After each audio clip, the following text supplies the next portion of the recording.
Hi everyone. So today I have a few systems. I don't really have that many games, but I have a couple neat things to show you, so let's get started. I'm not sure if I showed you before, but I did pick up actually at Value Village a Gene Simmons Axe guitar,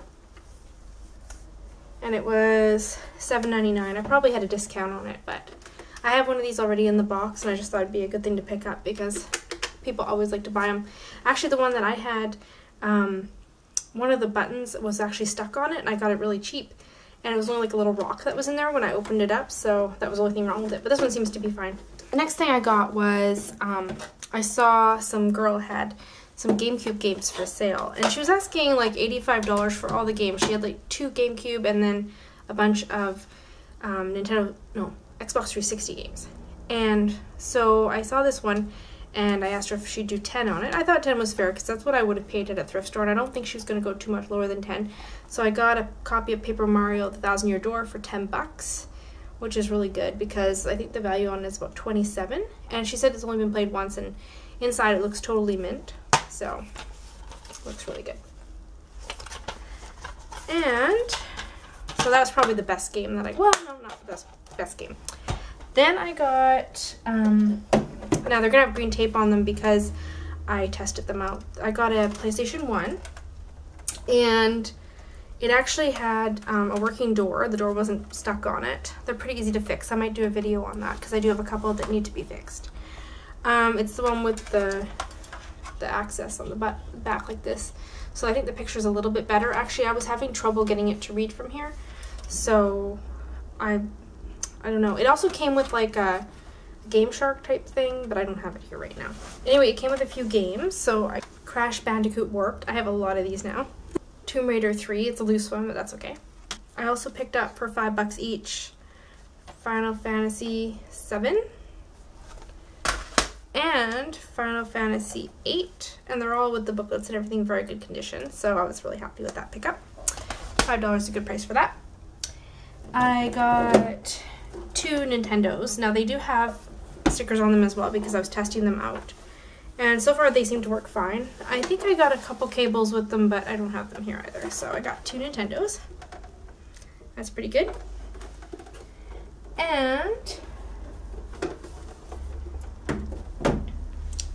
they came with a couple games. I got Golf and Tetris.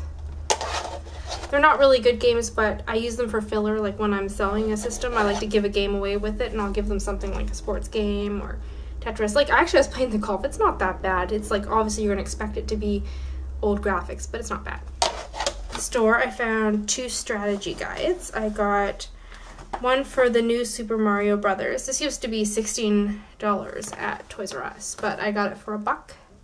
It's in really good condition. And I got one for Rune Factory 2, a Fantasy Harvest Moon. I don't think I have this game yet, but it's always nice to have the strategy guide. I do not usually keep like really bad strategy guides, but one like this I'll keep.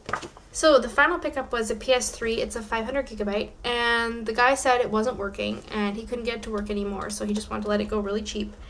And I paid $5 for it because the controller was broken as well. So I spent 2 days trying to fix that controller. So I'll have to show you.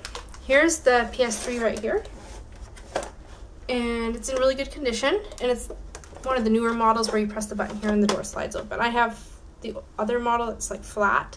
I prefer the look of that one. This one's pretty cheap feeling, like if I'm comparing the two, but for the price it's good. With that came the power cable and this controller. Now it didn't look that good in the beginning. What the actual problem was, it was missing the 2 analog sticks. And so I took it apart, and I took an old PlayStation 2 controller and pulled these sticks off. I actually used a knockoff controller first, but it didn't work. It wasn't matching up like the little stick, the hole for the stick. So I used the PS2 one from one that was like pushing the controller all the way over to the left. So I thought, okay, I can take that one apart. So I took it apart and finally got all this in, but the problem putting it back together was on the older controllers, they have this little piece like right in here. And it's like a separate piece. Usually it's connected to the back or connected to the front. And this one, it was completely separate. I probably put this thing together like 20 times before it finally lined up. And I was so frustrated. I was doing it for like 2 days. But finally it got together and it works perfectly. So I have a controller in excellent condition. Now the best thing was the system worked. The only problem was with it is I guess they were using an HDMI cable and they didn't use the other cable, the red, white, yellow, and well, maybe they're trying a red, white, yellow and they didn't know that it was on HDMI, so I reset the machine and it works perfectly. So I was really pleased with that pickup. Anyway, that's all I have for now. Maybe I'll find some more stuff, but things have gotten even more expensive. I went to one store today. They had Pokemon Red for, well, I don't really pay Pokemon, so I just call it Pokemon Red, for Game Boy. And it was $30 without the label on it. And I was like, oh my god, like, that's really expensive. Another store has some DS games, but they were all like puzzle games and stuff, and they were $5 each. And I think Value Village has a 3DS game, but it's been there for a while because it's $9.99 and it's just a puzzle game as well. So I'll have to wait to find some more good ones. Okay, thanks for watching. Bye-bye.